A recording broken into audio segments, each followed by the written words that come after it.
Maire de l'Essonne, monsieur le vice-président du conseil départemental, monsieur le procureur, monsieur le directeur départemental de la sécurité publique, monsieur le commandant du groupement de gendarmerie de l'Essonne, mesdames et messieurs, j'ai vraiment beaucoup de plaisir à vous accueillir en préfecture, dans cette maison qui est la vôtre, pour la signature de ce plan départemental de prévention et de lutte contre les violences faites aux femmes. Alors c'est vrai que cette signature intervient quelques jours après le 8 mars, donc qui est la journée internationale des femmes, où on a les uns et les autres dans ce département choisi de valoriser les talents des femmes dans différents domaines, domaine économique, artistique. Il y a eu beaucoup d'événements dans ce département, mais les femmes, si elles ont des talents, elles ont aussi malheureusement un certain nombre de difficultés, et on est quand même encore loin de l'égalité réelle entre les femmes et les hommes. Et donc j'ai pu constater aussi le 25 novembre au TGI, dans la réunion qui avait été organisée par la présidente du TGI, le procureur de la République, la qualité du travail qui a été fait dans ce département grâce à un partenariat vraiment très solide, une implication très forte des deux magistrates qui traitent notamment des violences faites aux femmes. Et je me dis que dans ce département, il vaut mieux pas battre sa femme, parce que la réponse judiciaire est extrêmement réactive. Et surtout l'accompagnement est de qualité, le rôle aussi bien sûr des services du conseil départemental qui sont les services de proximité dans l'ensemble du département, et puis bien sûr le rôle irremplaçable des associations et de tous les services de l'État qui interviennent dans ce domaine, en particulier la direction départementale de la cohésion sociale. Et je crois que notre plan départemental va s'inscrire dans la logique continuité du plan précédent.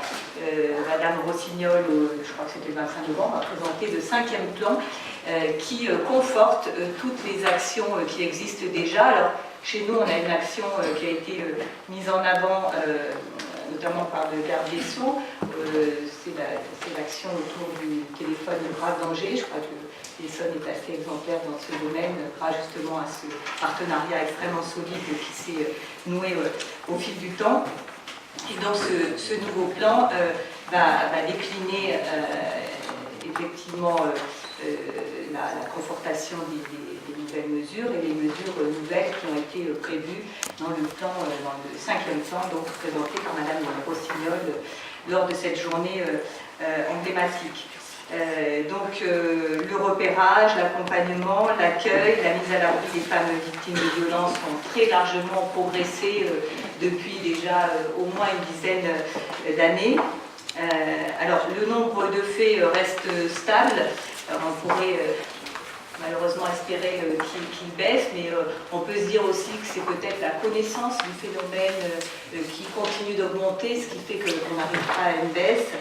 Et puis je signale aussi bien sûr l'implication des services de police et de gendarmerie qui sont souvent les premiers à connaître de ces violences et à accueillir aussi les femmes victimes de violences. Mais je n'oublie pas qu'il y a aussi des hommes qui sont victimes de violences.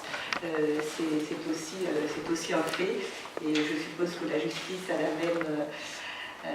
la même rigueur avec les violences faites aux hommes.